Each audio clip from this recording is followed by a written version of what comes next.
Here we are, living in the most incredible time.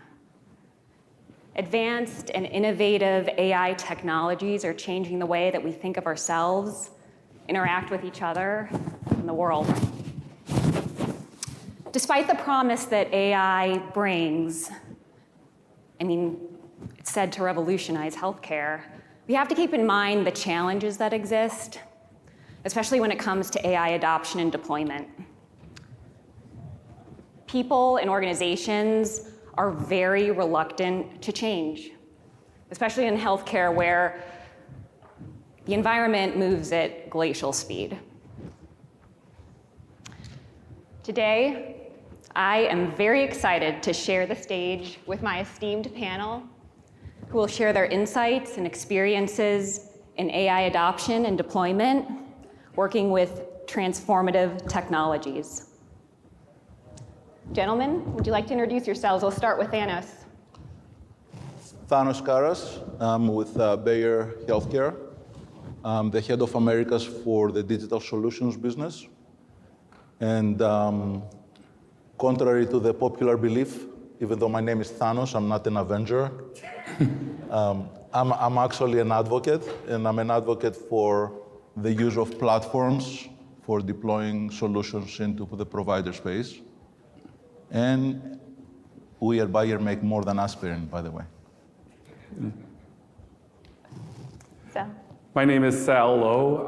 I'm with Jorie Healthcare. I'm the CEO and co-founder of a global technology company focused on healthcare finances. I'm really excited to share the stage with in this conference with our esteemed colleagues over here to share the message to utilize AI in a real-world environment. We're also the provider for Walmart Health to expand our automation to 4,000 to 5,000 locations across the country, and billions of dollars of healthcare entities that are struggling right now to eke out a 1% or 2%. We're happy to come in with our automation and showcase how we can help them overall stable their financial conditions. Hi everyone, my name is Alon. I'm a physician. I'm also the Chief Medical Information Officer, and I work for a government agency known as the Veterans Health Administration. We're probably the largest integrated healthcare system in the world.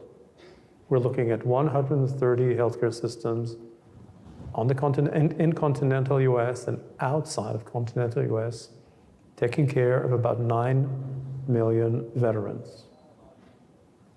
And I oversee the telehealth service, the development and upgrade and maintenance of our EMR, which is a homegrown product that the VA has been maintaining for the past 30 years, and an independent software development capacity under my wing. Thank you. All right, let's jump right in. So it's estimated that between 2022 and 2030, the worldwide healthcare marketplace is set to exponentially grow 37%. That's $180 billion. The FDA has recently we have a number of 500 AI solutions at this point being deployed.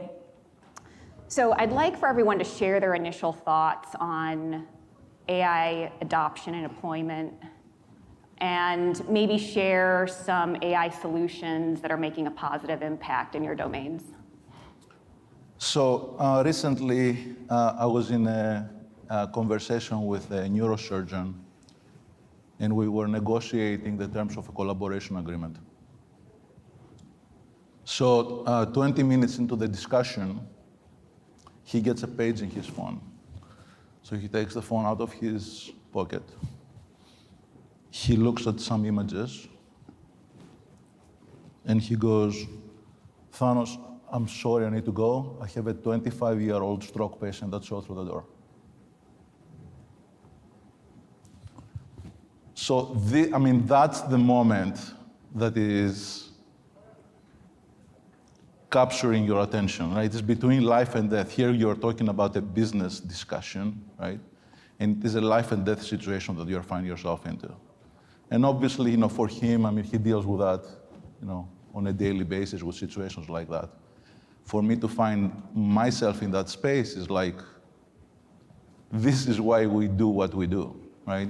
Beyond the financial aspects, the rewards, what happens from a business perspective, ultimately what we do, and collectively all we do, I mean, it makes a difference in the healthcare environment. For those of you that you're not familiar, I mean, stroke is, they say time is brain, right? You need to intervene quickly. And there is this golden hour that within an hour you have to intervene. And so what happened in that moment in time, that patient came through the doors, they had a CT scan, the images did not go to radiology, to be read by a radiologist, then to go through a paging system, to page the clinical team, for the team to go to the angio suite, right? The CT scan, the images went into the platform, the algorithm detected the stroke, and immediately notified the multidisciplinary team, right? So that team, within 8 minutes, responded to that room to intervene on the patient. So, I mean, that's significant impact that, these solutions are making on a day-to-day life.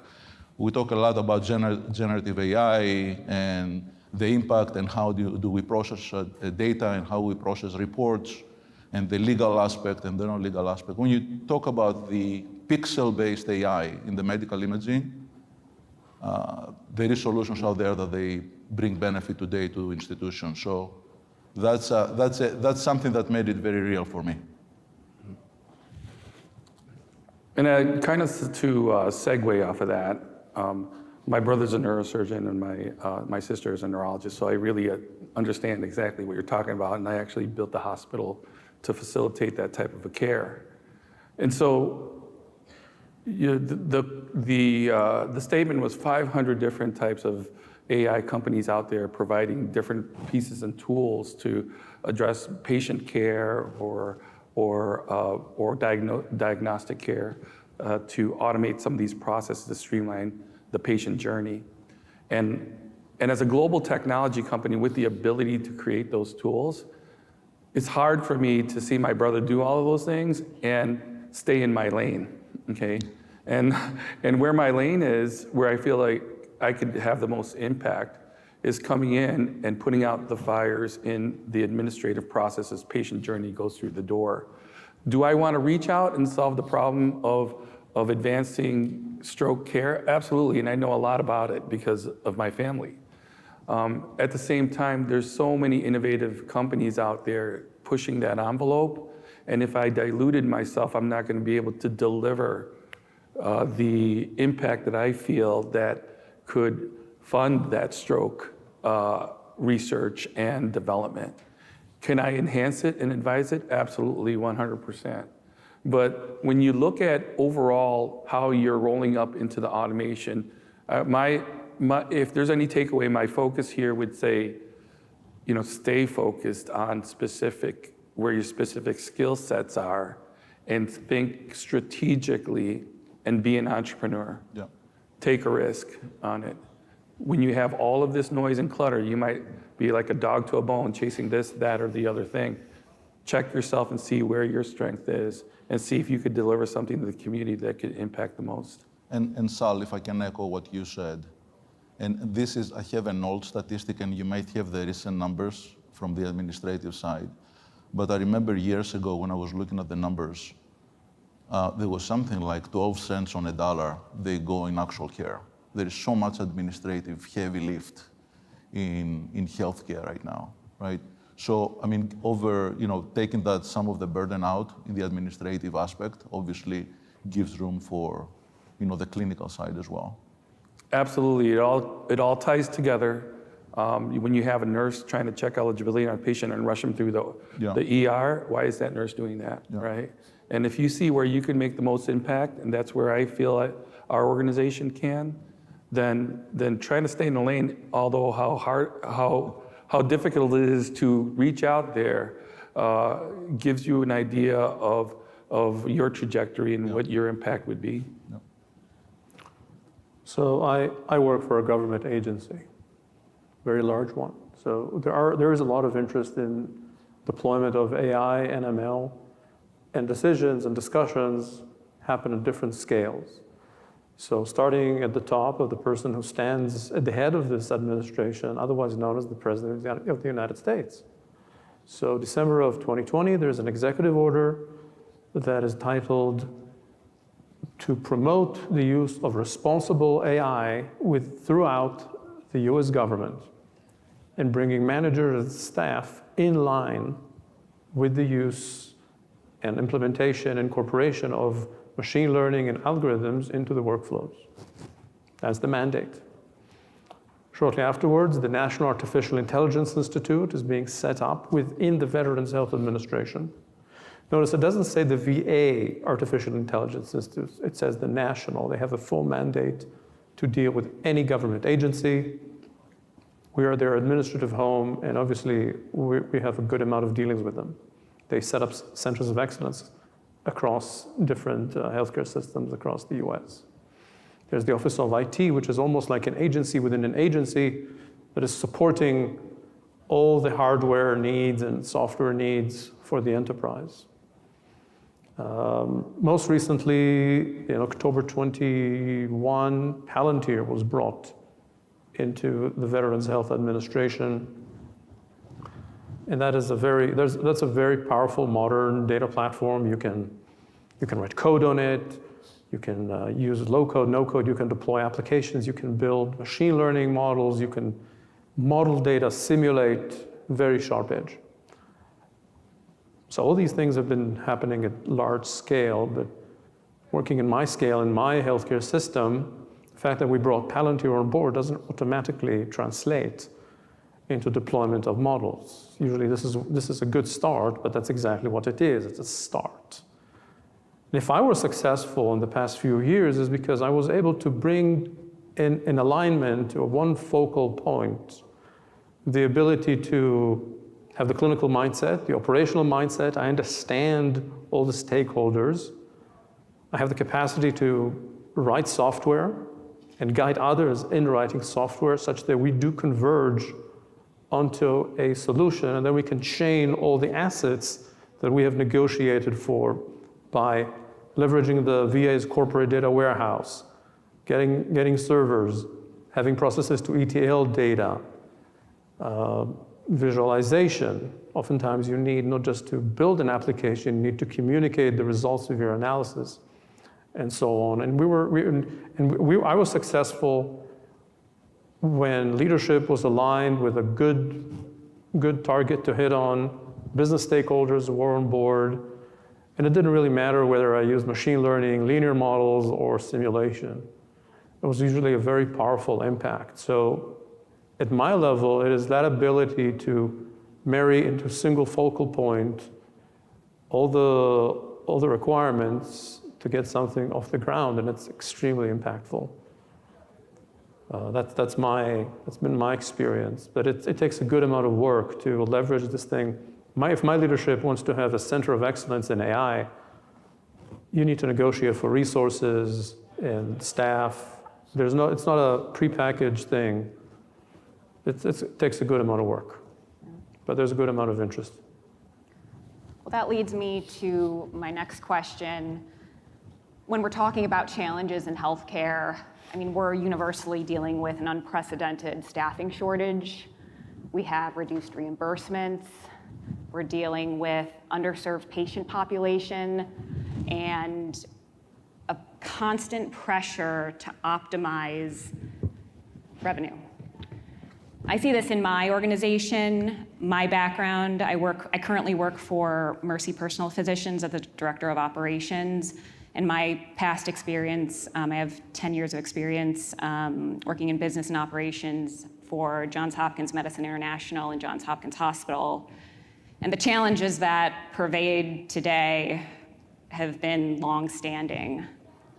So maybe each of you can talk a little bit about what those conversations, the nature of the conversations that are happening around those challenges and how we can use AI to potentially help solve any kind of workflow, operational issues and challenges.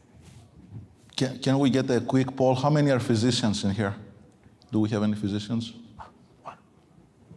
How many technologists, engineers, and how many in healthcare? And how many consultants? And how many don't want to be here? So the conversation starts right here, right? And we're all gonna go back to work. And I call this the paradox of reality. You know, we all come here for 3 days. Everybody's super excited about AI, super excited what AI can do.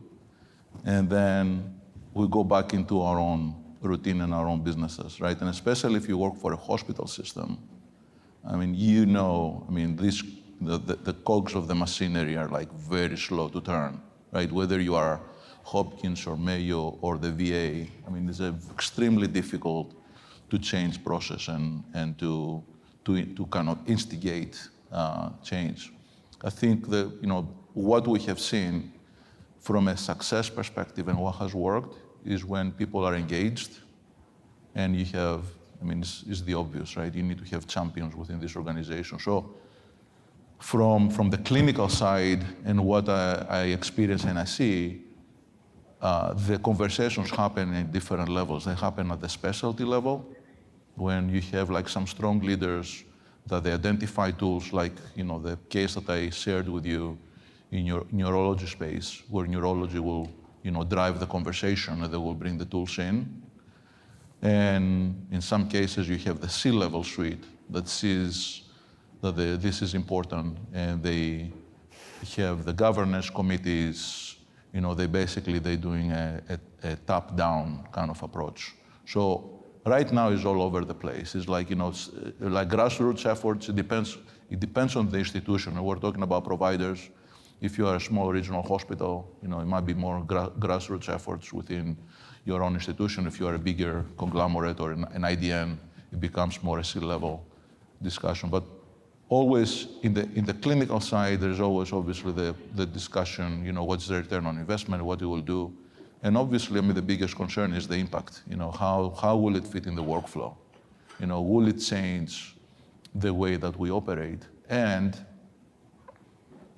will it add time to my workflow, right? Yeah, but because you might have an outstanding, a great tool, but then adds time to a process. So it is a complex situation, but that paradox of reality where, you know, we all here excited and then we go back and you know, we kind of face the realities of kind of the environments that we live in. I mean, that's very real right now, right? So, I mean, it's a call to action for all of us here. You know, we go back there, we cannot be observers. At the very least, we need to be advocates. You know, maybe in some cases we may not be able to impact change, but you know, just being proponents and advocates for the tools. So my statement is pain is the ultimate motivator. And I have the privilege to speak to hundreds of different providers in the C-level suite and hear out the pain points. Because of our organization, we're not centralized to one healthcare system. We're listening to what the feedback is from the entire United States of healthcare, right? So what I'm hearing is that the issues of staffing and quality of care, those are all coming to the forefront. And these are low-hanging fruit that we can solve these problems right now with automation. But how do you transform that and deliver that? You have to address the pain points that matter. A lot of hospital systems, and they come to me and say, Sal, let's talk about, you know, value-based care, population health, and identifying all this. But then when I talk to their entire group, they're trying to put out a fire and keep their head afloat because they can't get their eligibility patients through the door. And so So I have a quandary here. I hear big initiatives, but I can't get to those until I put out the fire and straighten out their foundation. This is the pulse of America today. I'm looking at rural hospital systems that are about $150 million. That's a small hospital, very small hospital, struggling at 1 or 2%, even negative. I see their AR days climbing over 30%, denial rates climbing over 10%. They're going to close, right? So the idea that automation can impact that immediately because it'll bring those patients through the front end of eligibility. So I'm just going to pick on that because that's just a simple concept to understand. Patient comes in, they understand what they're getting, how much it's going to cost them. They're going to get through their procedures, and they're not going to get delayed. All right. Sometimes those are the simple problems that can be addressed first and foremost. And then my answer is, before you get lost in overall strategy, which is still important, take action. Take action at that low-hanging fruit and deliver that feel-good or that benefit to that hospital because you have it there in your hand and you've identified it. Listen to your providers out there and what they need, and you'll find the solution. I think, Sal, really the best thing is not to try to boil the ocean, right? I mean, is pick up, celebrates wins, focus on small wins, making progress to an end. But, there is a number of initiatives potentially that they have failed just because, they have been massive undertakings. And don't be afraid of the massive undertakings as long as you're focused. And I always say transition to transformation, not just AI to come in and say, here's a technology, but handhold and collaborate with your provider and be the hospital. Go in there and actually help plan out with the CFO the transition to transformation over time. And so I get that benefit because I actually ran and operated an own hospital. So the ability to understand that I can't just give them technology and say, hey, it's all yours to take care of the patient. Well, if I put myself in their shoes, then it's a whole new ballgame. I think, you're correct. Don't try to grab the ocean, but understand that transition to transformation approach that allows you to put yourself in that same place as your provider. So in trying to think about what are the discussions about the deployment of algorithms or any large-scale computing in enterprise, again, scale does matter in my healthcare system, and there are these discussions. But I think there's often a underappreciated lesson in history, and this is my following observation, that when Thomas Newcomen and James Watt came to the King of England with a steam engine, they just put in the hand of mankind a very powerful torque. But it wasn't until another socio-technical invention came around that this torque actually produced valuable products. And that is the factory that arranged work around this very powerful torque. That wasn't trivial. People were doing work at their machine shops at home or at the market at the most.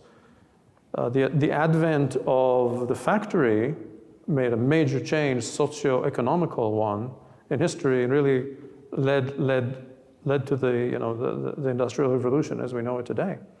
So what we need, so today, generative and AI, deployment of algorithms at scale, this is the new torque that we have now. And we need to come up with some kind of a socio-technical invention to arrange work around it in healthcare, which is admittedly a very complex environment to navigate, hyper-regulated, and so on. And these discussions do happen. And one of those socio-technical structures that have been mentioned before is a data governance council. Such a council was actually enacted in Veterans Health Administration. It was something that the new Undersecretary for Health mandated, and in March of 2022, we had such a committee on which I'm a member on. This council reports to the Board of Governors for VHA, just to give you an idea of the PagerDuty centrality that is being assigned to this council. But then back to my scale, I also have my own data governance council and clinical informatics committee that I chair. And this is where I bring to my constituents the service of, okay, how are we taking care of you in terms of making sure that you get the data projects that you need, that we have, that first of all, we trust the data that we have to use. VAJ had the vision some 25 years ago to stage a corporate data warehouse that is being fed by all 130 healthcare systems into a pretty solid, robust, almost self-explanatory schema. But then again, sometimes, are we really looking at the field that I'm looking at? Is that the real one? Are we really getting the right data that we need? Can we disambiguate issues here?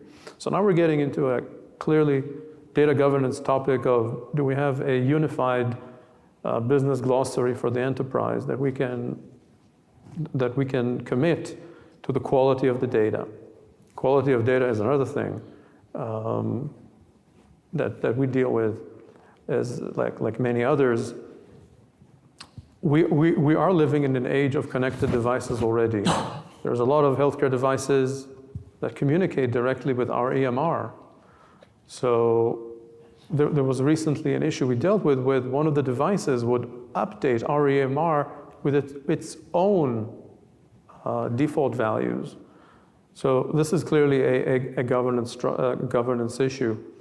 So before we implement algorithms at scale, the right structures and institutions need to be in place to absolutely, or try to make sure and manage moving forward, first of all, the relationships of these and the life cycle of these data products, and making sure that business stakeholders get what they need, and that the needs really align with the strategic goals of the enterprise.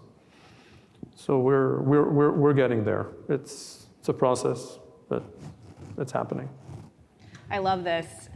I feel like agile transformation at scale, historically, we're looking at the creation and the management of quantitative data, and you're speaking to the qualitative part, right? That transformation at scale, we need to remember the humans involved. So I guess moving on, speaking of agile transformation at scale, tell me, if you had a magic wand, how would you use it in the acceleration of AI deployment in our healthcare systems? From the clinical side, and that's kind of what I deal with, I would say a couple of things. One is I would reduce the barriers to reimbursement, right, for tools that make an impact. Because ultimately, it comes to the financial benefit. Every discussion that we have had is, what is the return on investment? And we have seen that tools that they have reimbursement, they get adopted quickly, right? So that will accelerate the adoption, right? So reducing the barriers to reimbursement, that would be the one thing. The other aspect is,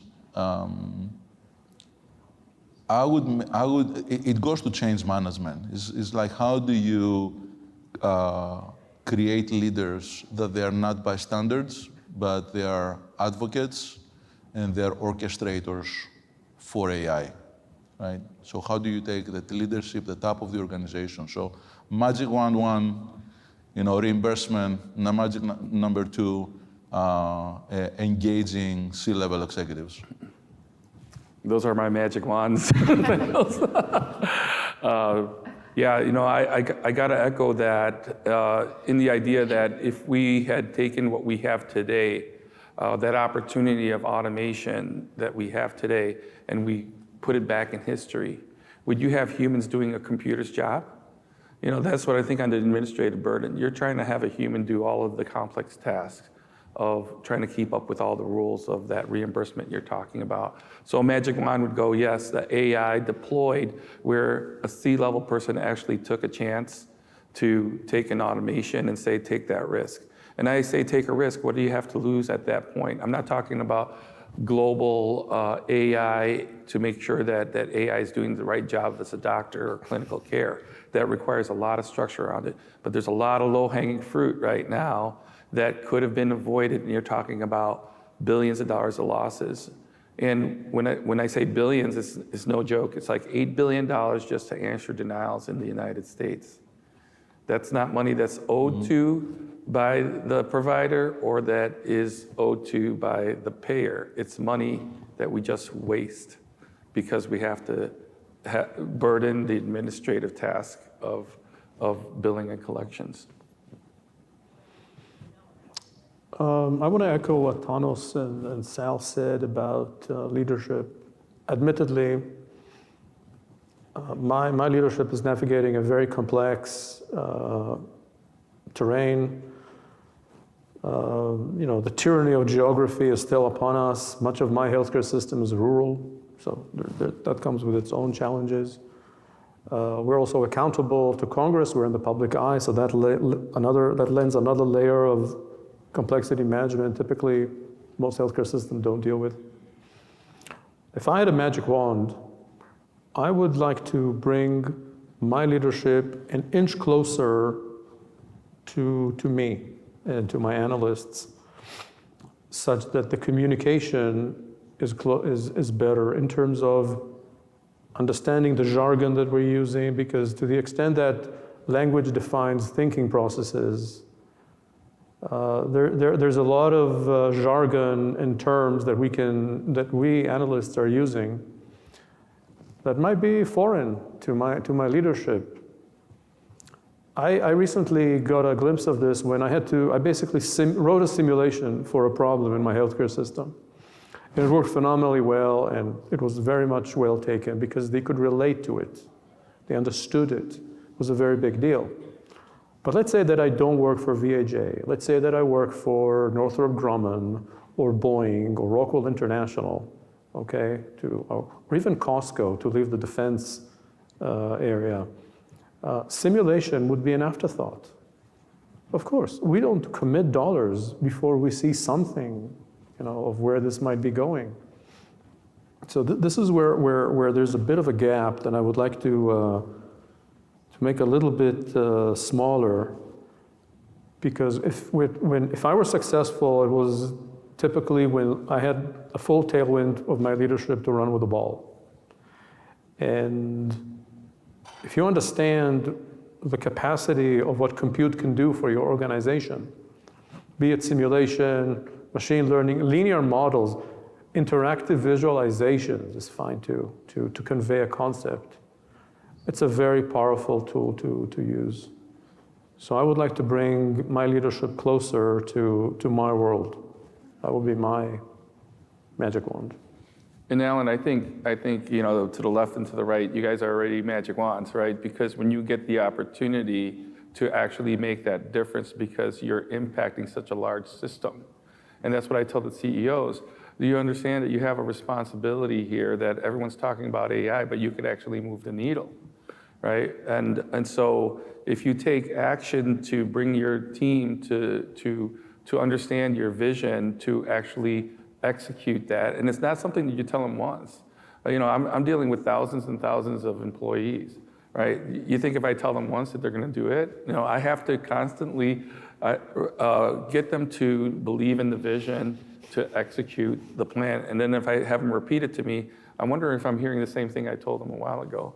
So the bottom line is we have a privilege, and I call it a barrier to entry, that a lot of people that want to do AI, and that privilege is that there is a barrier where you get to have a position where you can make that difference, that if you could be the sounding board for all the folks here in this audience, and then take the information gathered there and take an impact back to your organization, that actually moves it.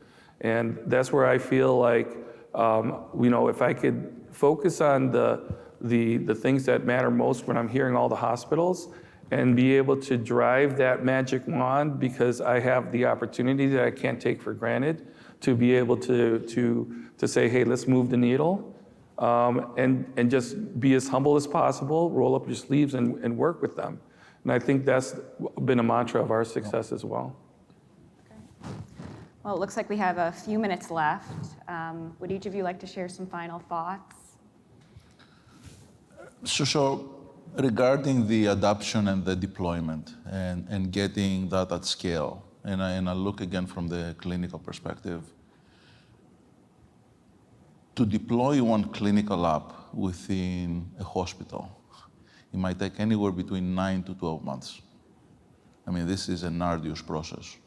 And I'm talking end to end, from the negotiations to contracts, to doing the cybersecurity evaluations, to go through the testing period, to get involved some clinicians until it goes live and go into the clinical workflow, and then you deal with all the training issues. 9 to 12 months easily, right? In the medical imaging side that I deal with, there is close to 260 AI apps that are approved by FDA, right? So I gave you the example earlier about neuro. You can do the same with breast, prostate, with thorax, with Alzheimer's, dementia. So there is cardiac. So there's a slew of solutions that can make a huge impact. So if you have an organization that wants to deploy 5 of those, you have to wait for 3 years to get them deployed, right? So, and this, I mean, this is where, you know, we come in with a platform solution, right? There is no other way to deploy at scale without having a platform deployment strategy. And then the other aspect, so that's one. The other one is obviously the change management, engaging leaders. The providers that we have seen that they have been successful in deploying AI, they have charismatic leaders, they can drive initiatives, and they have followers, right? They're not, you know, alone. And these are, and they can be at the specialty level, they can be at the administrative level, they can be at the top level of the organization. And, you know, we know that, you know, the top level can lift those things. The reality is you need to have charismatic leaders at the top as well, right? Because there is always an opportunity to alienate people. And so the systems that are successful, they have very strong cultures within their own organizations. They have cultures of innovation. If they don't have a culture of innovation, because like Sal said, I mean, we have struggling organizations, they have a culture of improvement. They want to do things better. So there is always an underlying thing and an underlying culture. So that's what I would say. So, All right, so it takes me about 8 months to try to close a deal with Walmart. And at the end, we have a great relationship moving forward, just renewed our contract. We address everything that we have in regards to the onboarding timeframe and transitioning and transformation to try to make this faster. Recently, 9 health systems in the last 2.5 months signed on to give us their entire end-to-end rev cycle for a percentage of the billions of dollars that they have over there. And why are they doing that? And how am I getting it faster? What am I doing? It's exactly what you said, Thanos, is that we use a transition to transformation approach where you recognize what your assets are. So my assets, and maybe different for yours, is the fact that I've built hospital surgery centers and clinics. The other thing is I'm a global technology company. And the third thing is I have 1,400 people in the revenue cycle space. Is that a barrier to entry? Could I leverage all those things to drive, bring back to the community, so to the healthcare providers, and get them to a transition to transformation? The platform is important. You know, we don't use your traditional platforms because it was too slow, too clunky. We made it faster to deliver a better and faster technology to get ROI quicker. I looked back 360 days on the hospital record to find that extra dollar or extra dime to submit to the CFO. And I'm going to stop right here, and I'm going to say one statement. Take a chance, take a risk. You know, what do you have to lose? Alon? So, you know, we've all been sitting here listening to multiple talks and individuals experienced in the field of deploying AI. But I want to take this topic and project this on a different canvas. So medicine is still a very human-centric and a humane enterprise.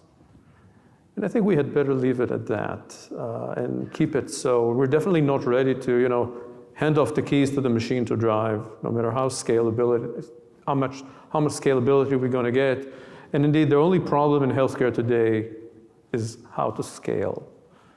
That's the big issue.